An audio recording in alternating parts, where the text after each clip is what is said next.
Welcome, welcome, welcome to Charting Your Course. I am Andrew Bartzis. Today I am joined by my intrepid co-hosts, Kathy Ma and Debbie Smart. Welcome to the show, ladies. Thank you. Great to be here. Yes, thank you, Andrew. I'm really looking forward to the show today. Me too. I was off for a week and there was lots of emails inquiring where I was. I was fishing in commune with the land and nature and going to see the wonders of this world. And within that is what the next show is about. Fear. Fear, fear, and fear. All of its ups and downs, all of its inside outs, all of its lies that it creates. So I'm going to be posing questions to both Debbie and Kathy, and they're going to be posing questions to me, and we're going to be exploring fear at the different layers that it comes at us, it affects us, it creates with us when we're not even aware. So I want to bring the first question to Kathy. When we first started our radio show, we had an incident where you gotten bit by a spider, and you have had a spider phobia for quite some time. Yes, that is so true. I mean, it was just, it was only last year, I suppose. But yes, I have developed a phobia about spiders because I have discovered that I'm actually quite allergic to spider bites. So they're giving me a lot of trouble because where I live now, there are lots of spiders, especially in the summer. And every time I get bitten, that whole area just blows up, and obviously the spider poison is going throughout me, and I feel absolutely awful. So obviously I must take antihistamines, steroid cream, etc., because the natural remedies really haven't been helping me enough. And because of this, I'm now always looking out for spiders and starting to wonder if I have some sort of thing going with spiders. Well, I remember we had done a spider revocation for you, Oh, yes, yes. I and think we need it. we are going to do one later on in the show, a specialized spider revocation, because we're going to be talking about topics in fear. So let's simplify a fear, Kathy. Example, your fear with spiders. As a person that has encountered many people with fears from a variety of things, how do you simplify the fear for people? I think I simplify it in that I'm always on the alertness. So my consciousness is taken away from everyday things to have like even a 10 or 15% awareness of looking out for them. And because of this, it's always on my mind. And, that's a stress. That's a stress because you're always fearful that you're going to get bitten again. And when I say fearful, it's not like, oh, I'm too scared. It's not necessarily like a deep phobia fearful, but it's enough stress within me to take my consciousness diverted into that topic rather than fully concentrate on what I'm supposed to be doing. And because of this, it carries throughout the day. It's always on my mind. And no doubt, because of that, it's getting built up, and more. The more I think about it, the more energy I give it. And, I get to a point where I start to think, am I attracting it now because I'm thinking about it? And that's the nature of fear. Are we attracting it because we're thinking about it? Mm. Yes, and no matter how many remedies you look up on the internet to see what you can do about it to repel them from your space or to, attend to the bites that you have, again, it's taken up all that time, that energy. So when you look at yourself as a total being and you think, I've got a lot of stuff going on today. I really don't have time to be thinking about all this. You then start to think, what is the message here? What is it that I'm not getting? Because clearly this has resurfaced from last year. So obviously there are issues that are going on for me that I am avoiding or just can't face. Exactly, avoiding or can't face. And that's the nature of fear. Things that we don't want to look at, the unknown. So I want to bring the same question to Debbie. You too in your career and your entire life, you've encountered people with a variety of fears, from past life fears, current life fears. How do you simplify the fears? Well, normally, I do talk to the people about, well, the basic fear that they have. And if it's fear of heights or fear of fire or fear of spiders or snakes, whatever that fear is, I'm asking them, is it real or imagined? Because Kathy's situation is real. And some other people, they have a fear, but they don't know where it's coming from. And that's when I use the, hypnosis to take them to the root cause of where that fear started and whether it's real or imagined. And a lot of the time that, or most of the time actually, when I take them back to the root cause, it's an experience that they did have in a previous lifetime and brought that fear through because in the past life, it may have killed them. And so the imprint is in the energy body, in the cellular memory that's been brought through. And so when you get to go into hypnosis and you get a person into that state and they recognize where that came from, we can change that imprint and release that energy imprint out of the cellular memory and therefore free up that fear. But in Kathy's case there too, I think hypnosis would probably be good in the way that we could get in there and change some of that thought process around it. Oh, most definitely, because it would change the way that I'm looking at it, isn't it? Yes. So when we get together soon, we'll fix that. Oh, excellent. So another example of what you'll be talking, like a lot of people that are afraid of water, afraid of swimming. Oftentimes that's something that gets brought into the young body from a past life. Yes, it is. And because a lot of people that I've come to me with these different phobias, fear of water, they've gone back and in a past life they've drowned in a previous lifetime or had it, been close to dying. And so, and nothing in this lifetime reflects that. That's why I think we start to wonder what's real and what's imagined, because a lot of people say, well, there's nothing to show in your childhood that created this fear, increasing fear of fire or going swimming and heights and even flying in an aeroplane brings up some terrible issues for people. And you go back and they've been in World War I or World War II where they were flying in those little hokey planes and got knocked out of the sky. And claustrophobia. Yes, and then there's claustrophobia that comes in there where they've been buried alive or they've died in a dungeon where they could barely breathe. All sorts of different phobias are created from other lifetimes. And so it's really good to address what's happened in this life that might have created it. And if it hasn't happened in this life, we can go back and address where it did and clear it. And if it happened in this lifetime, we can also address it and see why they, created it in this lifetime. That's really, really well put. Well put. So now, Kathy, I want to bring you to the next process. We can simplify fear, and then there's those things that go bump in the night that cause us to flinch, which is a different kind of fear. I mean, fear you can break down to so many different levels, because you have your basic fear of, let's say, snakes, frogs, spiders, whatever it is that is in, for the most part, you would encounter, not necessarily on a daily basis, but in your lifetime. Whereas then you have things that go bump in the night, which may or may not be just a bump in the night, who knows?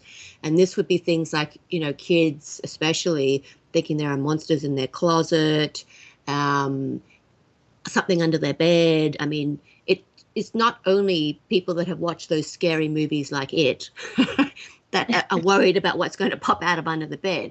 It's that fear of the unknown, fear of your awareness is suddenly heightened for some reason, but you can't justify in your mind what it was. So then you jump to the fear of the unknown. And it must be something freaky deaky that, you pull the recesses of your mind to imagine whatever scary thing, and that's you insert it into that fear. Exactly. Insert it. And so many people don't even realize they're inserting. Oh, yeah. And to give you an example, I used to have great nightmares about almost claustrophobia, but it's a bit like getting buried alive. And I could never account for it because I didn't know where those thoughts came from, where that fear came from. And it was only when I was in my 30s, I was talking to my mother about it, and she told me when I was very young, I would sneak out of my room and sit behind the sofa and watch telly, what my parents were watching. And there was one thing where they caught me watching TV, and it was a very old movie, And it was in the Egyptian days where, when the pharaoh dies, everyone gets sealed in the tomb with him. So all the wives and slaves, everything are like, oh, panic, panic, I'm getting sealed in. And obviously, as a young child, that's all I remembered was the panic of the sand coming down and getting stuck in there forever. But I didn't remember that or register it. But that fear, that claustrophobic fear, and the can't breathe air, feeling like I was going to drown in literally sand, had come from a very old memory, which I'd taken through. And when my mother had explained this to me, it was like a release. It was like, oh, it was a movie. It was a movie, exactly. Oh. It was a movie. And since then, I don't have the same irrational fear. I mean, I would say I still do get a bit claustrophobic, like at like a soccer match or something, or a football match. But for me, that's more of a modern day fear because you've seen all Right. the riots and it gets burnt down and different kind of tragedies. You could walk into an Egyptian tomb and not be worried about being buried alive in sand. Exactly. So knowing where that irrational fear comes from really makes a big difference. So what Debbie says, when you go back into your past life regression with hypnosis, makes total sense to me, because when you can address where it started and you can see it for what it is, you take half that what is it, the shimmer or the shine that has on you, that hold it has on you. Glamour. The glamour. And you can just like slap and say, off. Yes, Exactly. it doesn't fit you anymore. Yes. So it's being able to define where it came from. And maybe it's this lifetime, maybe it isn't. You just don't know. Sorry, go on. Once you begin that definition process, you take the unknown out of fear. And that's what we're creating with in the unknown layers. Yes, because a lot of people have got a lot of fear around the unknown, and that's because they don't know what the outcome's going to be. And so we tend to project what we've been in our belief system. As a child, sometimes, you pick up your parents' fears about, you hear them talking about certain things and that their worries and their belief systems, and that passes on to the children as well. And you're so open that you take those belief systems on too, and that's really good to sometimes just get to the core of what our belief system is too around certain things. Right. So the next fear I want to talk about, and I'm going to bring this one to Debbie, is the fear of debt. So many children are imprinted with their parents' fears of debt growing up, and then when they gain their own debt, they have a whole different layer of fear. That's a really tricky one. Yes, it is a tricky one, Andrew. Oh, we don't have that one. And it's not just for children. I mean, look how many adults have got. Their whole life is based around their fear of getting into debt because they've seen their parents go through hardship. There's certain even generations that have gone through the depression, and that imprint from the depression has gone through to the next generation, and that carries through to the next generation.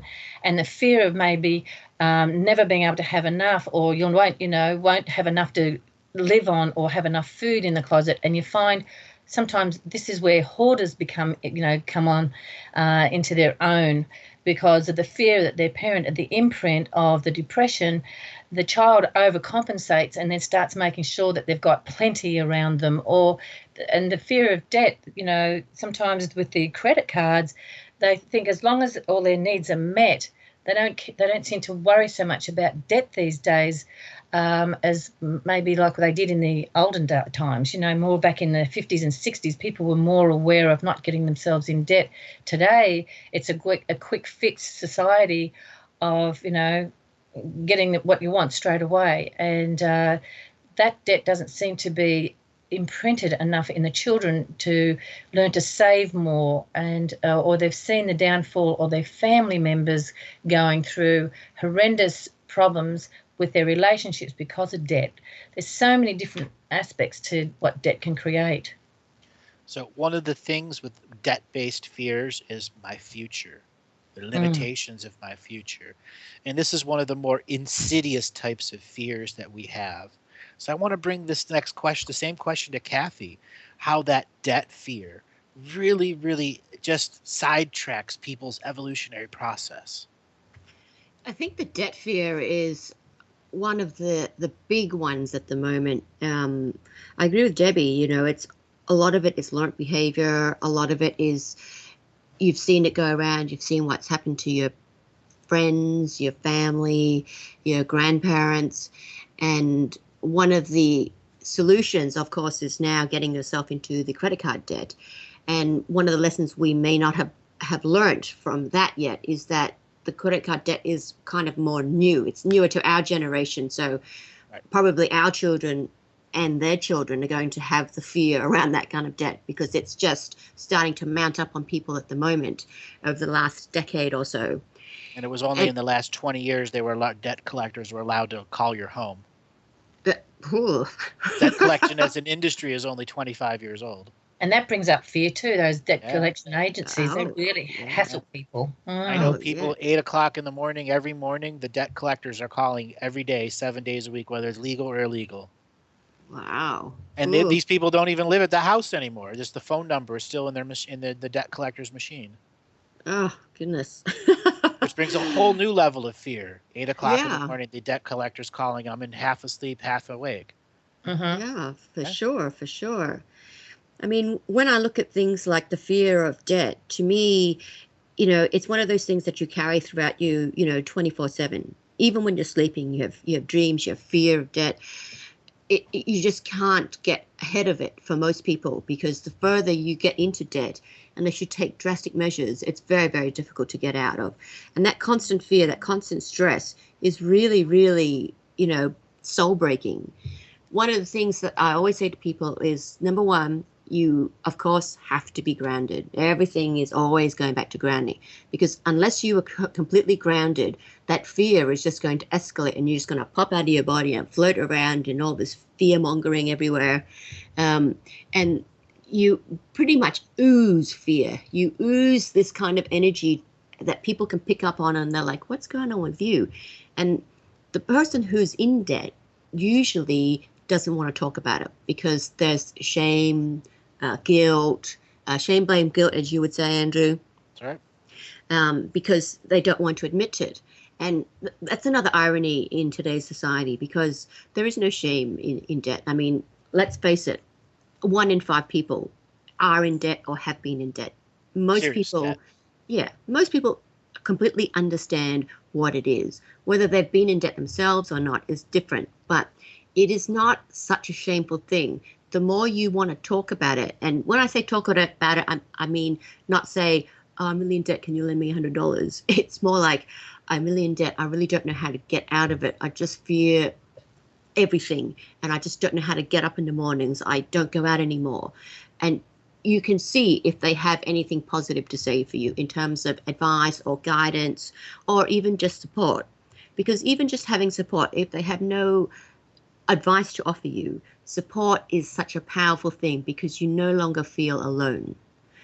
And that's another thing that comes with that kind of fear is the aloneness, the alienation, and that it's just me and, how am I going to deal with this? So apart from being grounded, another thing that you really need to address as an individual is, what are my priorities? You really need to write a list of all the things that you are in debt about. When I say write a list, when you finish a list, put the biggest debt on the top. So go from the biggest down to the lowest. And you really need to think about how you're going to handle this debt. What are you going to do? What are your next steps? And if that means you have to eat rice for a month, that means you have to eat rice for a month. But you have to stop the spending and work out how to recover from this. And even if it means you have to declare bankruptcy, then so be it. You have to take steps to get out of that debt in some form, because if you do not, that fear will just eat you up.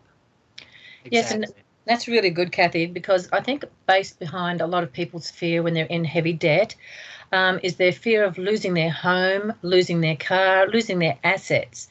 And so that brings up a lot of fear. And so they have to really sit down, like you say, and look at their priorities and figure out a way where they can make the payments to bring back balance into their life and cut corners, like you say, stop going to the movies. You might have to cut back on your cable TV, whatever it takes to get yourself out of debt, because you do not want to live, a lot of people think, well, if I lose everything, then I'm going to have to live under a bridge and become homeless. That's a huge, huge fear with being in debt with a lot of people, losing their homes. And that has happened to a lot of people too. And so that also people, especially just in the last several years with the Fannie Mae business and all the other things that happened, a lot of people did lose their homes. And so that brings in the mind's eye that can possibly happen to them if they don't get a handle on what they're doing. And they just get into a habit of credit card after credit card after credit card, and that is not the answer. You really, really do have to sit down and look at your priorities and what is important to you and your family, and where can you make the cutbacks. And like you said, write down a list of your priorities and work out a way that you can get through it. And if you do have to do bankruptcy as a last resort, you need to do that instead of losing everything. Because once that pressure is off of you, your future will no longer be in shambles and crumbling in front of you. Mm-hmm. And that's the most important thing when you're understanding these debt-based fears. They're trying to crumble your future and your ability to create your future. The sad thing about it is all the advertising, the latest new beauty things, and all the kids now are pressuring their parents to buy them the latest Xbox, the latest iPad, or the latest iPhone, and a lot of people nowadays want to satisfy their children's needs because the next door neighbours' kids, all their friends have it, and they want to be a part of that. And you have to really get realistic about how is this going to affect the whole family. Are you going to give up food so that your children can have electronics? It's you've got to get real about everything. So I have a little personal story to share with you. When I was young, my parents owned restaurants, and they were losing one of the restaurants because the economy in Cleveland, Ohio, just crashed through the ground. It was just horrible. And I remember them dealing with the lawyer, and then a debt collector called, and something else ended up happening. And I remember over listening one of the calls that they were having with the lawyer and the possibility of losing the house. And I remember how afraid I got. And the very next day I went out and got a job at a McDonald's. That's how afraid I was. And for 4 years, every paycheck I had went to my parents. That's wonderful that you did that. I can understand that, though. But both of my brothers did the same thing. So they were, we were all in the family, once that restaurant was gone, and we're able to come out of, what we created, but we didn't lose the house because we all came together. That's something else when people are in fear with that. They don't want to share. Yes, they don't want to tell anyone. Right. Sometimes maybe just coming over for the barbecue gives you that next week of energy or that next month of hope. Okay? Open your house up. Don't be afraid.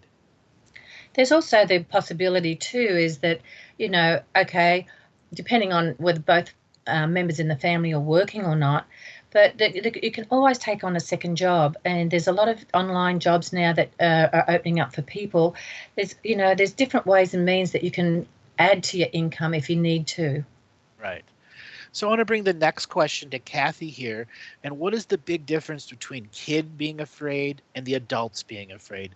Let's break this down and expand upon what are kids' fears and adult fears, and maybe how our adult fears are affected by our kid self.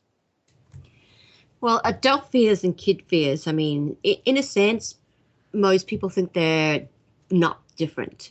In fact, they are different because kids' fear is much more primal in many senses because they don't have the frame of reference that adults have. And a kid's fear is generally very related to their own physical. So whether it's a body, their bed, their room, what they can and can't have. And then as they get a bit older, they will develop the death fear because suddenly, usually a grandparent or an uncle has suddenly passed away and they've had to kind of understand that, people don't live forever. And that is usually a very, very big fear with kids because they don't understand what it all means. It's one thing for them to accept the idea that you're no longer going to see grandma, she's in heaven, and one day you will see her.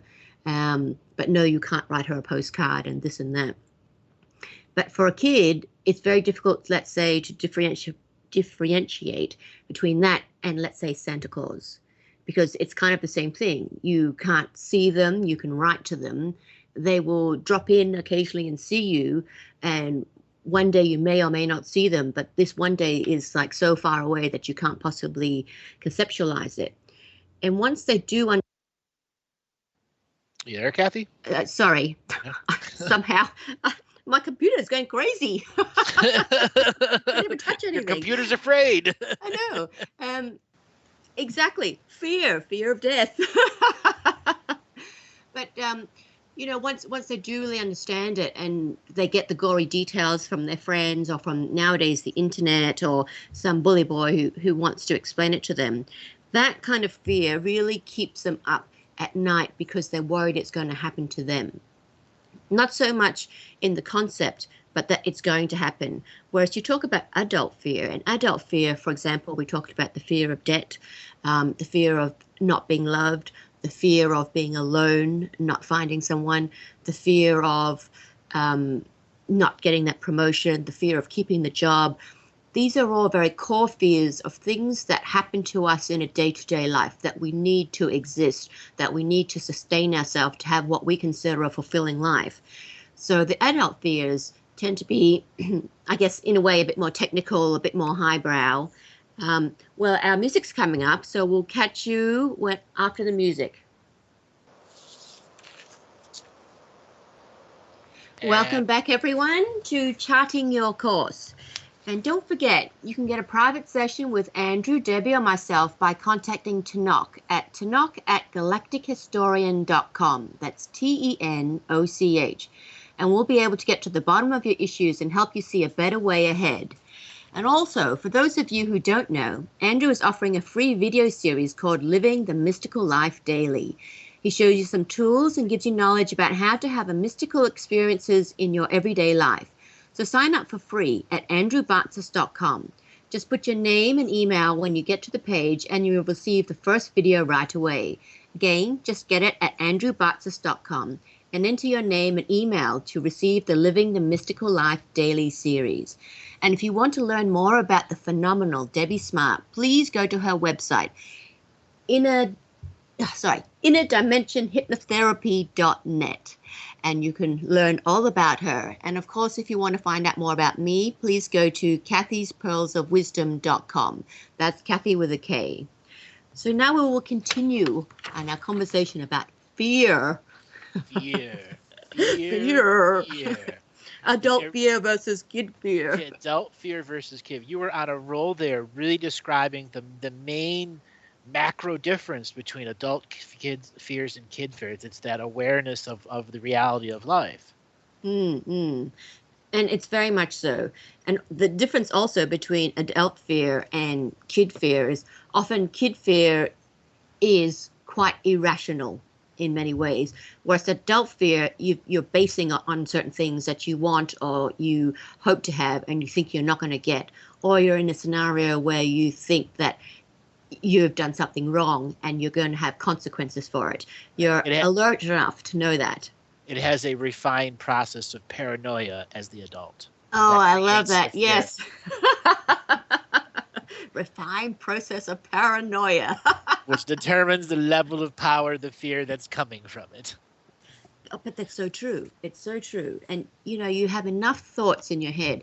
You know enough and you know so many words that you can give it names and you can have very complicated scenarios of consequences that can happen to you. Exactly. And also children don't have children don't have anything to gauge anything by. So they're so open that anything happens that they get a bit of a distorted view on what really did happen compared to you speak to an adult on it, on the same thing that they've both experienced. The child's view is completely more emotional and more outrageous than what an adult's experience would be in the same experience. Exactly. Like when you do the old trick, you go up to a kid, you pull their nose off with your thumb and they cry. And then when you show them the trick, they're not crying anymore. You do that to an adult, it doesn't work on them. It goes to show the difference in between them. Yeah. You know, knowledge is power. Yeah. When we use those metaphors, we can break fear down into some of its most simplest structures. So other things that kids become rapidly afraid of, it's easy to calm them down as compared to adults who have a full adrenal gland going that are at their adult weight. Yes, exactly. I know, for an instance, for an example, when I was in grade 6, I had the worst scary teacher I've ever had, out of my whole schooling life. And she used to have this ruler, and anybody that got caught talking or the smallest thing, she'd have you up the front, she'd be whacking you on the back of the legs with this ruler. And it created a fear of authority in me as a child, and it carried right through. It took me a long time to get over the fear of authority. When I saw a person in more what I put in, say, as an authority figure, say like a policeman or somebody that's in authority, I used to be really, really timid and scared, the whole thing, because of an experience that I had in grade 6. And so these are some of the fears that happen to children, seem more huge, like seems really, really outrageously big to them as a child, but it can affect you into your adult life. Right, just as you were saying. And there are so many other examples, like children that are in a car accident with their parents grow up to have lots of fears of driving. Yeah. If you have a father that's, constantly afraid of XX or X, more than likely the children will grow up with it too. My mother had a fear of driving, and I don't know where that came from, but it took, but I was determined to go the opposite way. I just thought I couldn't wait to get in a car because it represented freedom. So And that's it was the yeah, opposite to her. She yeah. could never have freedom and drive on her own. No, and when she finally got over it, I think she was probably about 45, 50 when she finally got her driver's license. And when she first started, she used to pull over and let any car behind her pass. But in the first 2 years, she had 3 accidents. Yep. And that was her fear. I think, they say what you fear most, you draw to yourself. My husband's always saying, oh, I fear money because I want to draw it to myself. And I'm like, go change that thought. Right. But it's just depending on where we put fear into our life. And also with children too, one of the big things is their fear of rejection from their peers. And so they try and fit in, and they're giving a part of themselves away, their own power away, by wanting to fit in with somebody else that they feel is doing it better, or a group of kids look up to one bully or one leader. And that can carry on into their adulthood if they're not careful too, because they want to give their power away to someone that they assume that knows better than them, or everybody looks up to them more. The fear of non-acceptance. That's powerful, very powerful when you're a child. Yes, it is. Yeah. It drives them into inertia or inaction. Another thing too, Andrew and Kathy, that I find really, really big in a lot of my clients too, is that one of their big fears was losing love, from losing someone's love and respect. And it's because sometimes when they're in their childhood, when they did something wrong, a parent would smack them and send them away. Don't love you anymore because you did this. And or you've been a bad boy, so go stand in the corner, I don't love you anymore. And so their whole thing around their rejection of love and being not loved or being lovable anymore is they're so scared that they're going to do something wrong, that they're continually living in this fear to please. And that's a really sad thing, because that carries over into relationships as well. And so it's a thing that we have to really be conscious of when we're bringing our children up. And it's something that I learned as a young age as well. So I made that decision that when I have my children, I'm going to say, what you did was not good. It was, what you did, I didn't like, but I still love you regardless. But I still want you to go into your bedroom and think about it. So I made sure that they still knew that I loved them, but they were still going to have consequences with what they did. Right. You subtilized the fear instead of making it this voracious overtaking fear. Yes. I'm not, taking love away because of an action, and that's where that conditional love comes into play with children. And that's how fear can drive us into inertia, moving forward into something or into inaction. Yes. Kids oftentimes are stopped in their tracks by fear. adults oftentimes run at the first state of fear. That's inertia. Right. So, as soon as something comes up in a relationship, say with two adults, and they've got this fear thing going that they're going to lose their love, they make sure that they're the first one to get out of the relationship. Right. They have their exit plan pre-planned even before the relationship started. Yes. That's how much fear has driven them. And that's what sabotaged a lot of relationships. Oh, it's tremendous amounts. So I want to bring the same question to Kathy here, is how fear can cripple us into inertia and inaction. Sadly, it's quite easy to do. Once that fear sets in and grips us, I mean, you can literally feel it around your heart. It's like a hand that's grabbed it and it's icy cold. I think we all have felt that before. We've all felt it. Yeah, no matter how evolved we think we are, we've all felt it. And, even today, sometimes it just comes on because there's this sudden irrational, I don't know. And that fear is so paralyzing. It really is, because you just don't know what to do. You really don't. And again, you have to do anything that you can to ground yourself, because that's the only way you're going to be able to deal with it, just to look at it, let alone move forward with it. When you can be grounded and look at that fear and the irrationality of it all, it's easier then to, in your own sort of rational mind, think, well, I'm paralyzed with fear. I don't want to do any of that because I'm just worried about what the consequences are. But if I do nothing and stay in this inertia that I'm in, that's also no good because I'm not getting anywhere. So what is it that I want to achieve? How is it that I want to get out of this? You may not know the route that you're going to take to get from A to B, but at least you know your end goal is B, and figuring out how to get there is a different set of rationale that you're going to engage. But once you can engage that rationale and get your conscious mind to start thinking of all these like backup plans, shortcuts, long cuts, whatever it is, you will then start to look at yourself and see that that crippling fear is starting to dissipate. Not saying you won't be fearful at all, but at least that way it brings you back to reality. It brings you back to the empowerment of yourself, knowing that you can do something about it. It may still be not the great result, but at least it's better than doing nothing.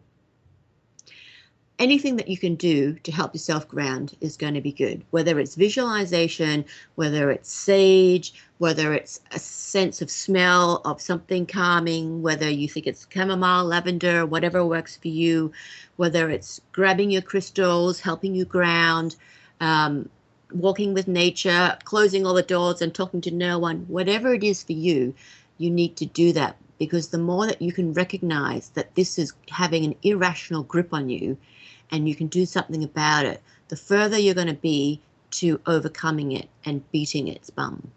Exactly. Because when you can do that, that empowerment takes that whole fearful edge off, and that icy grip on your heart starts to melt off, and you think, you know what, this isn't great, but I can do something about it. Exactly. You're out of that refined paranoia state and into the true rationalization state. Yes, because you have to look around for the tools that's going to lift you out of that, because it can be so crippling. Fear can actually cripple you and stop you from going for a job that you know that you could probably do, but you don't feel good enough to go for it, or whatever it is that's crippling you or holding you back. And so, Kathy, it's great that, that you tell people to get rational with it and say, look, how can I overcome this? What tools can I use? There's so much there on the internet these days, different courses to overcome it. You can do affirmations, anything to start bringing yourself back up out of that inertia. Get yourself active. You need to get out of that inertia state, get yourself moving. Even when you're walking, you can go for a walk and clear your mind and just start affirming, I am strong enough to do this. I can do this. Whatever it does, or I choose to do it this way. I choose not to feel like that anymore.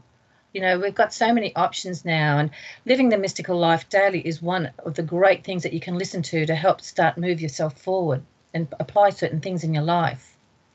Yes. So the next level of fear we're going to talk about, and this one is for fear of other people. We're going to start with fear of your children. and how people that have children have a different state of fear, because that's your future generations going forward with a life that has a whole future ahead of it yet lived. Oh, definitely. Well, there's a lot of fear around with parents have around their children. Their fear of letting them go out into the neighbourhood these days, because there is quite a bit of paranoia going on with the pedophiles that are now coming out more in the open, because the internet, lets us know what's going on a lot more than what we used to know. And so we feel our world isn't safe as it used to be. And so there's a lot of little different fears that, parents have got taken into consideration. Will I let my child go to the skate park? Is it safe enough for them to go there? Do I have to be everywhere with my children? Or who are their friends? Are they, any of their friends taking drugs? There's so many different things that are happening in the world today that just get people start to get a bit paranoid about. And so we have to look at what steps can we take to overcome those with our children and not instill those fears into our children, because a lot of children now are starting to take on their parents' fears, and they're starting to fear about what's going on out there. And this is where the phobias and paranoia can start at home. And a lot of these kids now turn to drugs because of it. Or you have the parents that are afraid their kids will turn out like them and drive their children to a whole different level of something that isn't the children. That's yes. One of the things I come across a lot these days, my private sessions, which I didn't used to come across, let's say 2 decades ago, was parents' fear for their children in terms of what if they eat peanuts?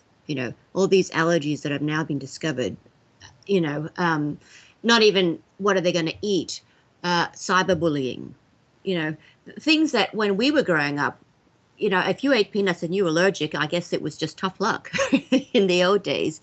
But nowadays, because they have all this testing and they're so aware of it, and our diets are so refined, that even just food testing for, the top 20 things, or whether you're allergic to them or not, is a big thing in the modern day parent.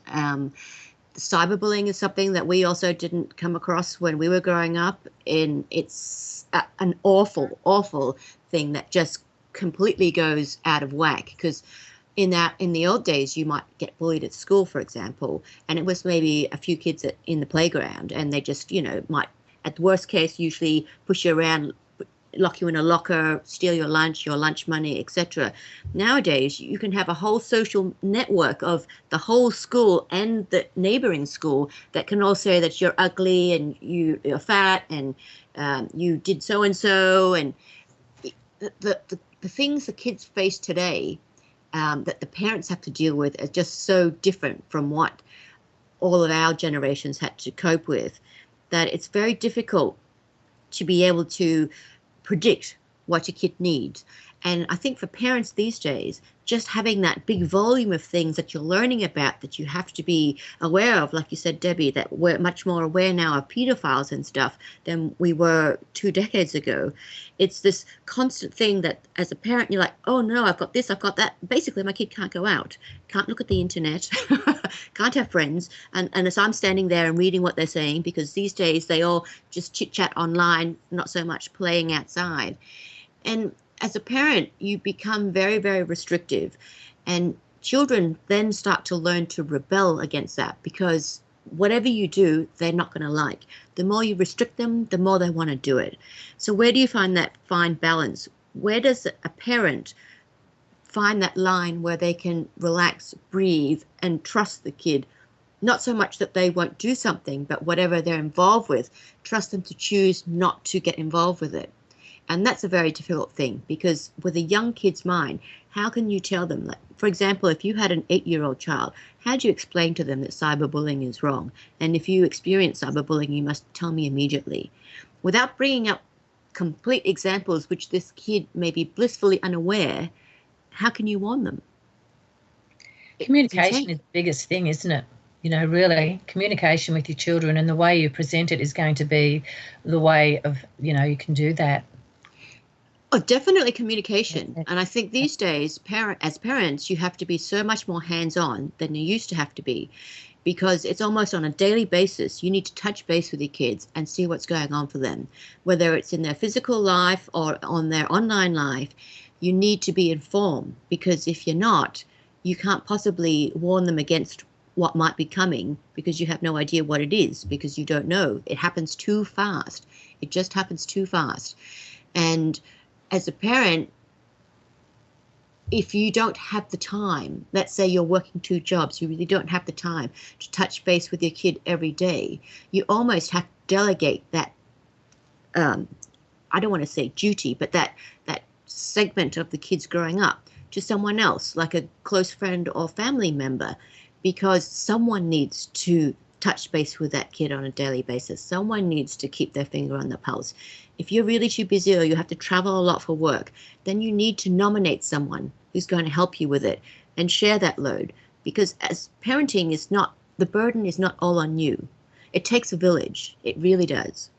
Yes, it does these days. And the thing too also is they've got now, on the internet too, when you're giving your children a computer or an iPad, there's a program, I think there must be an app too, where I think it's like parent control or something, where they can actually sort of monitor what their children are watching these days, because there's so much stuff on the internet now.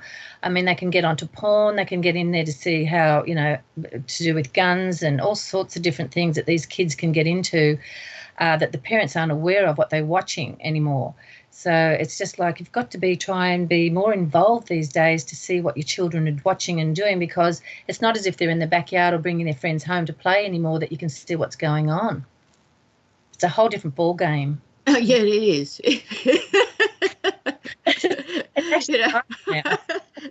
There's no book that tells you everything. No. But, I think another thing for a parent, though, these days is, and I see this a lot with people, is there is no shame in asking for help, because there are so many situations that you're just not equipped to deal with, or you haven't experienced it yet. Being involved in groups that have parents in it is great, because you can learn from each other. What happens to one kid, everyone else can learn. And if you can't cope with it, then ask someone else to help. I can remember when I was growing up, my mother looked after all things kids for most of our lives, and homework, schedule, all this. But when I got to about 16, obviously at that age you get a bit mouthy and you have demands and you can question everything. And she was having a lot of trouble with that. So she told my dad she wasn't coping well, and he took over from that point. And he had a better way of dealing with it, where there was a lot more honesty between us. I'm not going to say that everything he did worked, but it was very difficult for my mum to admit that and then pass the torch over. Because when you get to a certain point when you're not coping, you feel like you are failing. And it's not about you failing. It's about your bag of tricks is empty. You need to learn new stuff, but meanwhile, take a break, get someone else to help you, because there is no shame in it. There is nothing wrong with asking for help, really.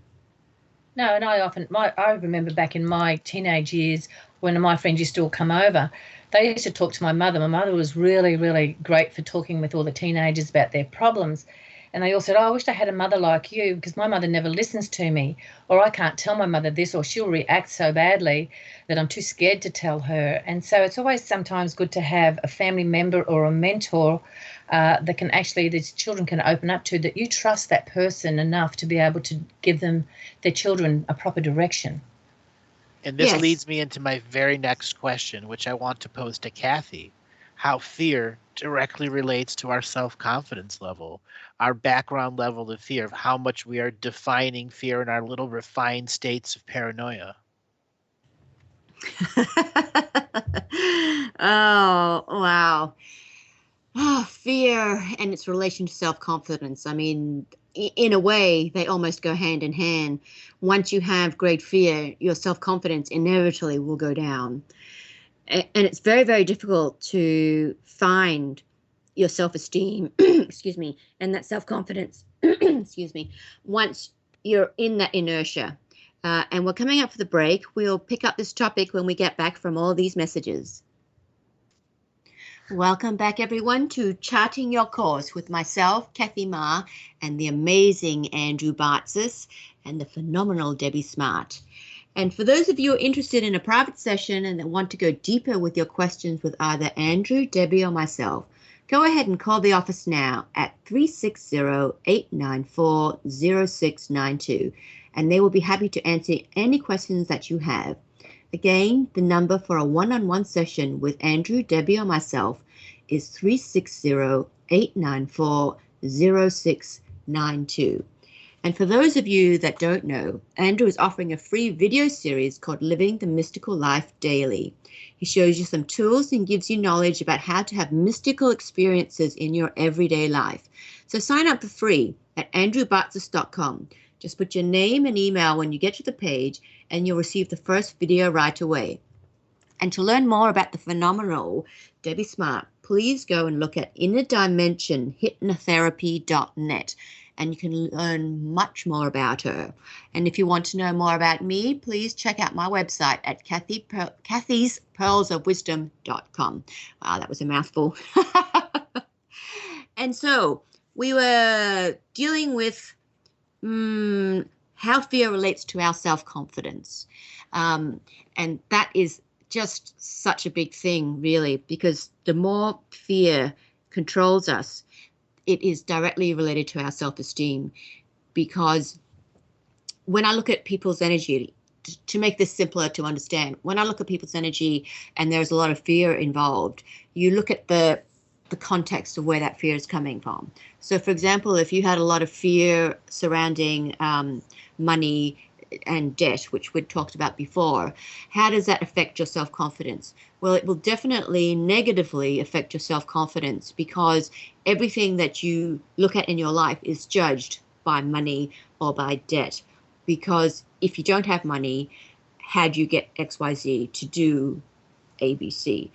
If you're in debt, same thing. How do you get to ABC to do XYZ? And if you can't get this, if you can't in your own mind provide for yourself, your family, your partner, how does that reconcile with you? If you can't give, if you can't contribute, one of the things that we have learned throughout our lives is therefore you are an inert member of that group, of that partnership, therefore of not much use. If you can't contribute, you're like an old person or a sick or injured person. You really do not exist in the same importance as the others. To be able to step back and look at that and say, you know what, that is not true. Just because I have this fear does not make me this. Just because that is what I've been taught, that is just because it's what I have been shown or shown through examples throughout my life, that does not mean it has to be me. For you to be able to look at that and not have it affect your self-confidence, number one, of course, be grounded. But for you to be able to create that abundance of what you want, you therefore have to fill yourself up with your own self-confidence, your own self-esteem. By doing this, you can then create things, whether it's an abundance in money, abundance in whatever. And let me just put a little caveat on that. When I say, how can you create abundance, let's say in money, if you don't have that self-confidence or that self-esteem? I don't mean, oh, I'm just going to wish for abundance of money and then it will come and it will rain all over me, like I'm the rainmaker. No, I mean more like I need to pay these bills this month. How can I create that abundance in financial wealth for me to be able to easily cover those bills? I mean, I'm not saying don't aim high, but you have to aim realistic. When you are trying to create that abundance for yourself, you have to be realistic in your goals, because the more realistic you are, then they become achievable. When they're achievable and you can see that you are creating that abundance, your self-confidence will definitely instantly raise up, which so is your self-esteem.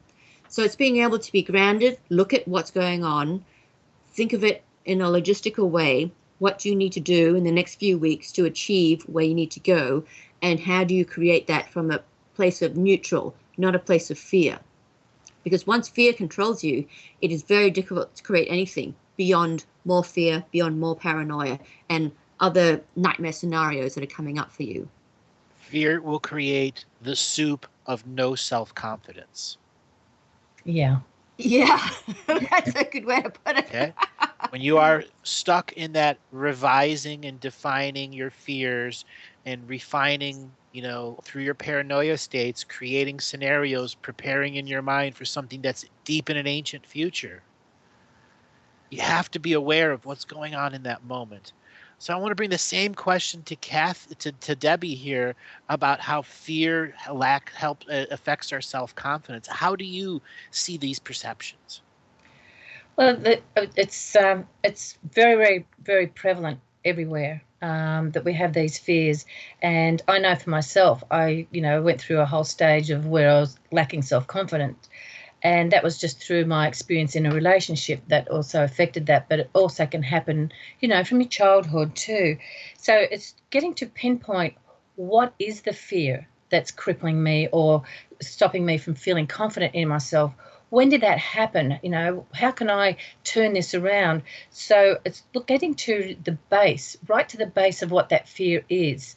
What is it stopping me from doing? And it's some people have that in, going for a job interview. Why are they so fearful? That's a fear of rejection, or I'm not good enough. You have to look at the baseline of what that fear is that's affecting your confidence in yourself. And you could have been in a crippling relationship where your self-confidence, even as a woman, was completely shattered, or you feel that you failed to be a great mother, or there's somewhere in your life that you fear that you've failed something, and so it's brought up this lack of self-confidence in yourself because of whatever it was that happened. So I just really suggest that you've got to get right to the baseline of what that fear is and what is it it's affecting your confidence or your self-esteem. Where did that happen? Where did it originate? Did it originate in your childhood, or did it originate in a past life? It's all these sort of things. If you can't pinpoint something that happened in your life, in this life, that's crippled that or created a lack of self-confidence. It could even be, your peers as a child all taunting you and telling you how ugly you are. You just, there's all these little different things. So it does take a lot of retrospection, going into yourself and really looking at the areas in your life where you started to lose your confidence or your self-esteem. So I really suggest that you sit down and write out a list of where you feel that you may have lost that self-confidence. And what you can do now is to start turning that around, start empowering yourself by doing things that make you feel good and empowers you.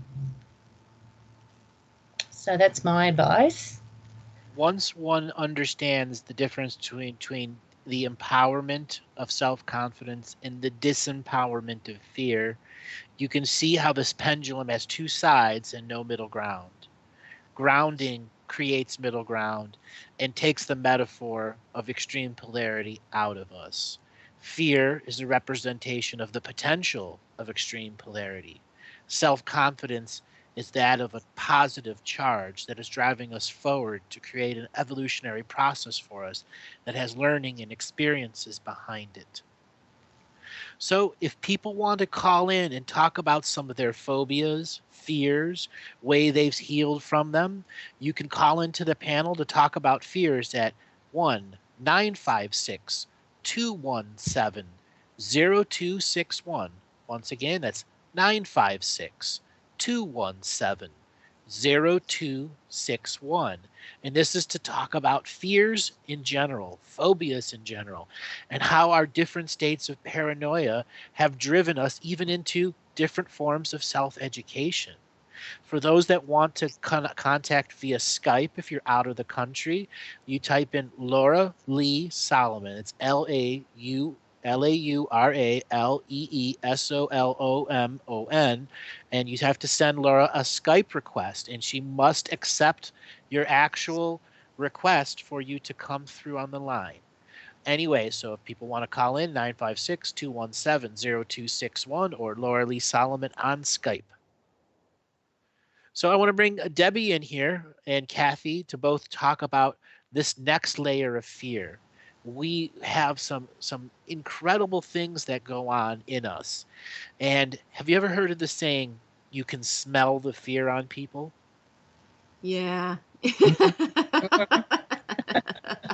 oozes out of them, right? Yeah. Mm.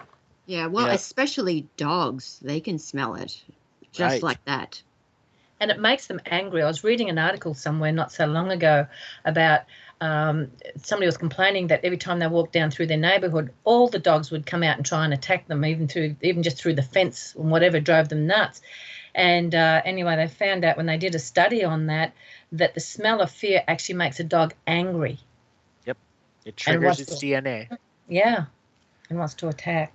So let's share some of our own personal stories where we can use the smell of fear. And one that I will describe is when I worked at a haunted house company and I was one of those people scaring people. The Halloween adventures. And literally one of my lines is I can smell fear, obviously said in a very loud and disturbing type voice, but it was absolute truth. You could smell the fear coming off of individuals or a group. And to me, it smelled like a variety of different body odors. Yeah, it does. It does let off an odor for sure. And people when they're in fear sweat profusely, Right. and so even the smell of the body odor coming out, and it has that pheromone of fear also entangled with it. You can actually really literally smell it. Exactly. It's an amazing thing. It really is. And whenever you have fear, it's like the one thing you don't want anyone to notice is that you are fearful. Yet you're obviously sending out those pheromones or these psychic vibes, whatever you want to call it, which is, almost like putting a giant flashing light above your head saying, fear, fear. you know, um, Even like a small thing, for example, I'm not a big fan of cats. And I have a small fear in that I don't like their claws. Like they always sit in your lap and then they claw, claw, claw, claw, and it's painful. But you can't exactly knock the cat off because it's trying to be friendly and it's purring. But without fail, whatever house I go into, I'm like, oh yeah, I'm really not into cats. I'll sit down and the cat will come and sit on my lap. And there's no way I'm inviting this cat to come and sit on my lap, but it always does. And they always claw, claw, claw, claw, claw, claw. One, even ones that are declawed, they usually only declawed in the front. They somehow get their back claws in. They just know. That's cats. That's cats in general. Well, go to all the people that are calling it, right? Not me. But for me, that's a small example of small fear. It's like I'm not shaking fearful, but I don't want it to come. I do have a fear of it because I don't want it to sit on me because I know it's going to hurt. But then I go to a bigger case of like, what I'm fearful about. For example, fear of things to come. For example, when my father was very sick and he spent a lot of time in and out hospital, I was trying very hard not to show fear because I feared him dying and a painful death. And that fear was very pervasive throughout me. And because I would go with him to dialysis a lot, it was trying to master that fear because every time I suddenly got this panic fear, my dad would look at me and go, is everything okay? Like he just knew. He could sense it, whether he could smell it on me or see it in my face, which was pretty impartial. He just knew. And it was, for me, it had challenged me to be able to face that and to deal with it. And the only way I could do it was to have complete acceptance of what was going to happen and then just visualize that it was going to be a quick and peaceful thing when it did happen, because it was going to happen. And when I could finally reconcile myself with that and was okay with it in the sense of I've had a full life with him, I've spent as much time as I can with him, and now it's about his quality of life and me being joyous with him in the time he has left. And when he goes on his next journey, wherever his soul is going to next, being okay with it. Only then was the fear changed to just wistfulness, like I'm going to miss him. And in a way that was also okay because it did produce tears sometimes, of which he comforted me. Here I am trying to comfort him. Yet it had the opposite effect, and it gave him something which I didn't expect. So I guess it's more about being able to confront your fears and not necessarily always being okay with it, but being able to pass through it and think of something else that's going to come from it. Being okay with what that result is, which is inevitable, one thing, but being able to go through it and create something different is a completely different thing. And by doing that, you kind of poo-poo the fear and it dissipates.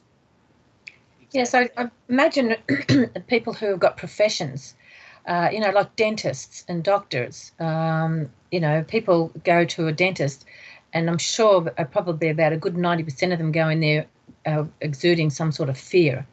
It's fear of the needle. Yeah, and so imagine having a profession like that. So how would a dentist deal with having to deal with that energy every day? He's going to have to become stronger and know in his mind that what he's doing is actually helping people. And so, you've got to look at your mindset when you're in these different situations. And especially, if you're a doctor or a surgeon, you know that when you're talking to people and you've got to tell them that they've got a certain illness and this is the way we're going to have to deal with it, the reactions and the fear that's going to come off some of the people. And, how's this affecting the professional people? It's just an aspect that, so they obviously have figured out a way to overcome and live with that and have that as part of their professional daily life. And also being the one in the chair, the patient, whether you're going to the dentist or the gynecologist, both produce fear for me. Both are not the most pleasant experiences in life. But you do tell yourself, that it's going to be a positive outcome. And so that's what helps you go there and go through it, right? So another common fear that, example, whenever you're going to go and renew your driver's license or your first time you're going to get your driver's license. Or when you have to sit for a major exam. Right. How do you overcome that enough to keep your mind quiet? And like Kathy said, when you're going to have to face these type of situations, it's when you really have to go and ground yourself and calm yourself down and tell yourself, this is going to be a positive outcome. Regardless of what I have to face right now, it's just going to be very short term, and the outcome was what I'm looking for. And so it's going to be a positive outcome. And I think also discovering your happy place. I mean, it sounds like such a simple thing, but to be able to harness that and get into a happy place. And I mean, nowadays, I just say to the dentist or the gynae, I'm going to my happy place right now. There's no need to talk to me because you're disrupting my happiness. Because I can't have disturbing, unless it's like some great major thing they need to ask me, no talking. And once you go into that visualization, which is quite powerful, I mean, you're aware of what's going on to you, but once you're in that very powerful visualization of creating that safe, happy place that you're taking yourself to, it's almost like you're popped outside your body, although you haven't, but the effect is the same, because those thoughts, that visualization that you've put for yourself is so powerful that you almost smile during something that is really nothing to smile about. You are in that transformative state. Yes. Yes, you take your mind to another place and allow whatever's happening to happen, and you're taking your mind to something that's more pleasant. And so therefore, you, like you say, when you're in that happy place, you're giving off the happy energy and the frequencies in your body, so it remains a lot calmer. So that's wonderful, Kathy. That's really good. That's really good to know. Oh, yeah. And I really mastered this technique when I started doing colonics, because, there's no way that can be interpreted as sexy or wonderful or anything. It's very uncomfortable. Yes. So, and, I was going to a guy and he just got so excited. He'd go, oh, look at this. I'm like, I want to look. And he'd really jump into my happy place. So to supersede that, I even put headphones in. That's funny. You even put headphones in. Yeah, but it worked. Exactly. That worked. So when we are in that happy place, there are things that project at us. whether it's from the media, the fear mongers, the fear porn traders, religious fears, government fears, whatever it is, it has a way of shocking us out of those happy places. So let's talk about external projections of fears and how they affect us. Wow. Can you ask that question in another way, Andrew? It's just sort of. Okay, so the projection of fear is a projection from non-animated, non-physical sources or media sources. Oh, I get it. How government projects war is coming. The media projects, the failure of the stock market. How one industry produces as something very positive about eggs, and the next day it's put out something very negative about eggs. So on and so forth. How the projections of knowledge and wisdom create fear. And it's very, very, very, very prevalent, and especially just turning on the news, just watching what's going on certain days projects a lot of fear into the marketplace. Yes, that's certainly true.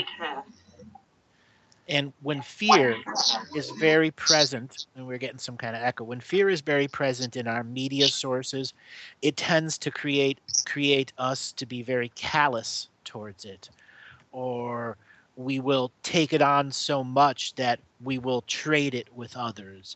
Example, 9/11 created a mass fear when it came to Muslims in general, but the media threw gasoline on an incendiary scenario and made it worse, demonizing all Muslims. I know, it's so sad. And it's amazing how when they're projecting things like that out into the public arena like that, the reactions that people go to and the extremes that they go to from being shown things like that. And this is why you sort of wonder, when they show things and they project this fear out into the marketplace, and a lot of it's blown up hype as well on top of it all. The reaction of the people, they know that something's going to be a reaction, and you sort of wonder how much is that controlled fear just to keep people under control. Literally under control. And then there's that fear that's projected from different sources that is made as designed for people to go out of control with that fear. That their own self-refinement process of their own paranoia creates a hyper fearful environment internally, and then psychic vomit begins to spew out of the person's mouth. It's fear this, fear that, the world's going to blow up, the next meteor is going to destroy the world, the sky is falling, the sky is falling. Yes, you hear all sorts of different things. Like even in 2012, there was so much fear put out there of the Mayan calendar. It was going to be the end of the world, and so many people were in so much fear and stocking up on all sorts of things and food or whatever it was. And it creates so much fear and reaction in the marketplace. It just realised we have to take personal responsibility for how we react to it's being put out to us. It's such a thing. A daily thing now that's being put out in the media especially, that is creating a lot of reaction amongst people and turning people against people. And you hear about even police now being shot from certain reactions. And it's, where do we take certain responsibility in our life not to react to something like that? What can we do in our part of the world or our small life and around our friends that we can contribute more harmony and ground ourselves more, and not buy into all this hype that's being put out there, but recognise there are problems going on in the world, but how can we keep ourselves centred and make some changes within our own little community? What can we do? Yeah. So I believe we are joined by our first caller. Let me see. Is Lori there? Lori, yes. Are you there? Can you hear me? Barely. Come a little closer to your microphone. How's this? All right, you got to say a little bit more than how's this. I could barely hear you. All right, I'm ready to speak now. Can you hear me? Yes. Hi, where are you calling from today, Lori? I'm calling from Naples, Florida. Naples, Florida. What kind of questions did you want to ask about fear today? Well, having been on the journey, so to speak, since about 2010, I really want to say that I've been subject to great inertia and great fear and fear of consequence. I think I would really like to rather say I feel, but being in my mind so much caused great, great fear. And perhaps you could speak a little bit on this. Yes, that is that self-refinement process of personal paranoia or personal self-confidence. Oftentimes, very spiritual people who are on awakening path find themselves caught between the middle shades of gray of what is trying to give your self-confidence and what is actually sapping your self-confidence with the fearful type subjects. When you have these what if scenarios, or if you're trying to create a speech for the future, oftentimes that's a fear driven or inertia based reaction. And then there's inaction behind it because you're always preparing for a future. And that's some of the most subtle, insidious ways that fear controls us. This is where we create what's called a fear body, much like a dreaming body or sleeping body, etc., etc., etc. We create after a while, when our self-refined process of paranoia becomes so advanced, we create a body of energy around us that is our armor of fear. Yes, This stops experiences, creates hermits, stops yes. people from doing all of the other things that make them commonly acceptable in the normal social societies, because they believe they've been individuated by their own self-created fears into being targeted as an individual, because information has made them susceptible to the potential of it. I understand this. How do we move beyond this? Without being cliched, grounding. Yes. Grounding into the rational reality of this place now. And a reminder to the self that's creating this, why am I doing that? What purpose does it serve to be in my mind? Or to say this out loud in a moment that causes more fear inside the mind a day or two later? You know, we all put our foot in our mouth every now and then, but there are so many people that are so afraid of putting their foot in their mouth, they never speak their authentic truth. And that's how that shell of fear, that fear body, is surrounding us. And when we actively choose to deconstruct the fear body, we look at the organs and meridians that created it in the first place. Because fear, its first place it's stored is in your gallbladder. Okay, that is our music. Hold on, everyone. We'll be back right after the musical break.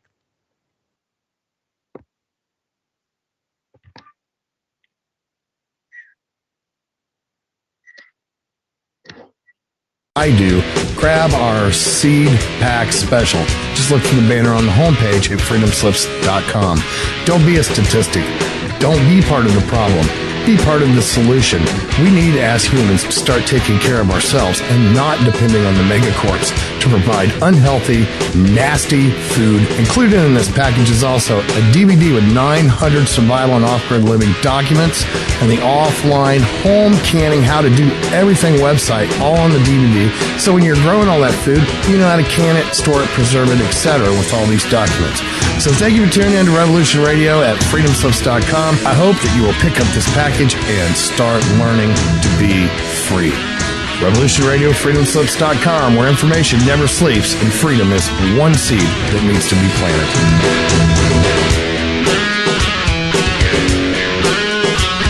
What we do in life, it goes in eternity.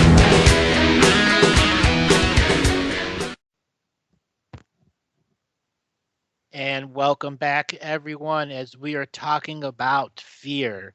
Lori, are you still there? I'm still here. Thank you. So did you have any questions, other questions that you wanted to ask about fear? I understood you understood the fear body, how we create it around us. And we want to go to deconstruct the fear body. This is where we use things like the contract revocation, ceremony, energy healings, because fear begins in our internal organs. That is what we did to create a fear shell around us that would protect us from experiencing fear itself. So it starts in the gallbladder, moves to the lungs, the liver, the heart, the intestinal tract, so on and so forth. And when people are affected by fear at a specific intestinal level, like like they've had tremendous nightmares when they were early in children. Even if they don't remember them, they'll have gastrointestinal problems. Other people that have been in heavy fear scenarios might have acne when they're growing up, so on and so forth. It manifests differently in each person, but when we want to deconstruct that, we must go into the internal organs and begin to erase the imprint of fear, the trauma of fear. And we must be willing to go through that self-healing and self-nurturing process equally with all of our internal organs, even at the cellular layer, the space in between ourselves. We must fill that with our own energy of self-confidence, self-motivation, self-healing, self-nurturing, and self-nourishing with the great spirit self that's there, that is working with the I am presence to deconstruct a body of fear. Well, I thank you. Those words were very profound and healing, even in themselves. And I'm going to continue to work on those aspects so that I can be the best version of myself. Some other thing that you may want to try is, as you're deconstructing the fear body, is to actually write it down like a doctor's journal. Today, I deconstructed the fear of posture. Yesterday, I worked on for 5 minutes. I deconstructed my fear of the way my body looked, and I recreated on top of it the natural radiant blueprint of health. Beautiful. For everything you take away, you must re-imprint the beauty again. Yes. Such profound words. Based in the love of yourself. And you will find profound changes in the way you perceive the world. You may even notice like a haze has been removed from some of your other forms of clarity. I love that. So do you have any other questions that you want to ask? Specifically in regard to fear or in general? Well, in general, we've only got about 20 minutes left in the show here. Well, I really want to say that I appreciated you and Kathy and Debbie and all the work that you've done. And since I've found your work, it's been so helpful. I can't explain what it's done for me. And I try and share as much as possible, with myself and my own healing process, as well as with others. In regard to questions. Yeah. So how did you find, how did I come to you, or this show come to you? Was it by synchronicity? Initially, probably about 7 months ago, I was doing a YouTube search, Cosmic History, and I happened to see one other video prior to finding yours, and I only was able to watch a few minutes of it, but I clicked on your video and it was so profoundly, entrained in every part of my being. I totally understood that was a special connection and a special opportunity for greater understanding. And again, I thank you. Very nice. I ask that question to a lot of people, and I do that for a reason, because everyone comes to this a little differently. A lot of people come from the galactic history, some from the contract revocations. Have you had a chance to use the contract revocations? Yes, I have. And in fact, on one of your more recent videos, there was a verbal contract revocation. I believe it was July 4th on Adventures into Reality. And I couldn't find that specific revocation in print, so I transcribed it from the audio. And I found that to be extremely profound, and even the experience of transcribing it word by word into print. Right. Actually, that's I do a lot of off the cuff revocations, like with no preparation whatsoever, because I'm just in that full flow. And there are quite a few that I do, in the 10 months Kathy and I have been doing this show together as host and co-host. I'm sorry, Adventures in Reality. And then the 3 years previous, it was one of those things that I did was, every couple shows I would have a special type revocation. And for a while there was transcriptions of each of those. And then I learned from my higher self and the higher sources that I've been working with, there were those that had to go the extra mile and transcribe it on their own. And it made much more of a massive difference into the flow that I created. It was really very profound. Was this the one for helping the kid? There was a young gentleman who had been experiencing some interference during a radio show, I believe. Yep, I And remember. yes, something about brain swelling and entangled or unentangled observers. I thought it was really kind of like the motherboard of all contract revocations, or something that tied them all together very well. Yes, I'm quite aware. That one is the revocation for artificial intelligence and artificial Yes. sentience. And that is one of the peak revocations that I created for those that are regularly doing contract revocations. And in that particular show, his name was Brandon Young. He's regularly on this radio station. He comes on with Douglas Dietrich, and he had been Yes. facing those targeted scenarios where he was being affected. And I was able to do a quick reading and session on him, and I had him read that process on air, where I was able to sustain a no time field and a golden tube of protection around him, so his authentic self could read and experience the words. I feel it was so very profound also in assisting to break that fear barrier, because I was able to understand in some respect, why this fear had been embedded. Yep. Embedded, imprinted. Mm-hmm. Pre-birth, post-birth, imprinted, all the other labeled words we want to do. And when we want to take that imprint out, we must go back to that fetus in our mother's womb, or that being that is taking their first breaths with the thriving of life living in this world. We reconnect to that energy, that radiant blueprint of health, and we imprint that upon to every nerve, every synapse, and every cell in our body. And then we begin to reject the imprint of fear until it rises to the surface of our skin and out of our skin into our aura and is dissipated back into the galactic central sun. Beautiful. And I can also attest to the fact that after realizing I had a very traumatic birth experience, how entrenched you can say that these things may have been. Yep. And you were hobbled at a young age. Oh. Hobbled. Quite literally hobbled at a young age. And so many scenarios that both Debbie, Kathy, and myself run into is people have been hobbled at a young age, and they come to us for sessions, and we put up the hood, change the spark plugs, the wires, the oil, sometimes change the crankshaft, and they can bring those fears back because it's so ingrained into them, their daily life. Yeah, I really recently had to move away from my place of experience, my home, and see if I could reconnect with nature, reconnect with myself. And, to some extent it was helpful, but as you say, it's a lot of work.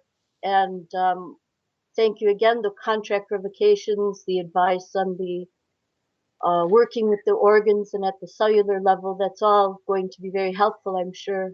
Yes. So you said you're in Naples. You're not far away from Sarasota, where the crystal sand beaches are you? Very close. It would be a good adventure for you to go and do contract revocations on those crystal sand beaches. Very powerful, very nurturing, and very healing energy will come from doing that. I thank you so much for that. Yeah. Let yourself, even bury yourself in the crystal sand. It's like powder at times. And you just go in the water and wash it off, and you get yourself really powdery, full of the crystals, and say your contract revocations, echo them inside your heart, and then those crystals will amplify it. And when you go in the water, it is like doing this spiritual skin peel. Beautiful. Kathy, Debbie, did you guys have any questions you guys want to bring forward? When you Hi, Kathy. Hi, how are you, Laurie? Very fine, thank you. Good, good. One of the things that I'm sort of wondering about your questions about fear is, did you have a big fear when you were growing up? Not really a phobia, but a fear. It seems like you have this big cloud of fear around you that has come through from a young age. Well, from what I understand in regard to my birthing experience, first of all, being inside a toxic syndrome and having to be manually birthed, and then, you know, later on this awakening process, you know, being very, very deeply asleep, and then at a very late stage in life, awakening to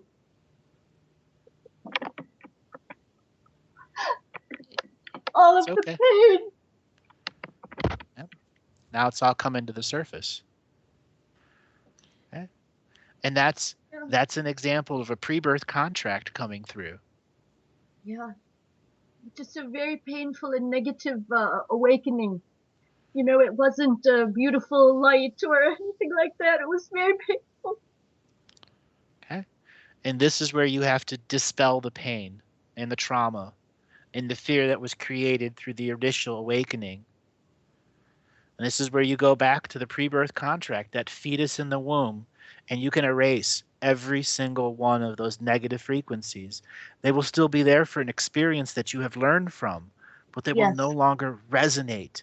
The fear, the anger, the frustration, the pain, and all of those other things that created the trauma that is this experience. So, Laurie, this is Debbie here. How are you? Hi, Debbie. Thank you so much. Well, just listening to what you're talking about with your, you know, with your birth experience, and the experience that I've had with many of my clients, you have to recognise that you set this up when you come in because it's something that you chose from a past life that you needed to fix and evolve from in this lifetime. It's a way to resolve what what was unresolved, and so you carry it through, and it is very painful. But if we could get to the pinpoint of what it was, or maybe you don't even need to know what it was, but you can forgive it and let it go. See it inside a bubble of your your birth experience. Put it inside a bubble, and send it back to source. Say thank you. You've brought me now to this point. I've awakened. I can see, I understand who I am now. I don't need to carry this pain or this burden any longer into this lifetime. I'm ready to let it all go. This is what's going to make me stronger. I brought this through because I'm going to become stronger for it. I'm going to evolve much more in this lifetime than I did in that one. I came through to resolve this and to heal this. So, we sometimes we can hang on to this pain because we don't understand why it's there, but it's there for us to grow from. It's just an experience. And so when you look at it, say, that you've chosen this experience to grow from and become stronger from, and it's catapulted you to want to follow your spiritual journey, because this is where you find resolve and resolution within yourself. This is where you find your true authentic self. You get in touch with who you are and your soul's journey and your soul's contract. And so, I honour you, Laurie, for coming onto this show and bearing open your soul to us at this time. But this is time for you to heal and to evolve from this issue and to let it go. Give it back with love and kindness and forgiveness and gratitude.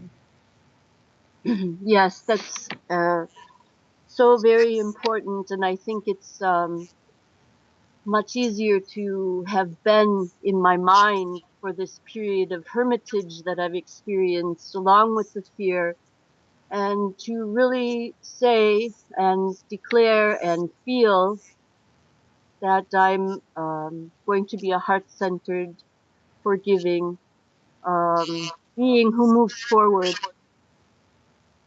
Yes, realising that, if you take responsibility for your own experience, then you can take the responsibility to let it go. And that's the bottom line.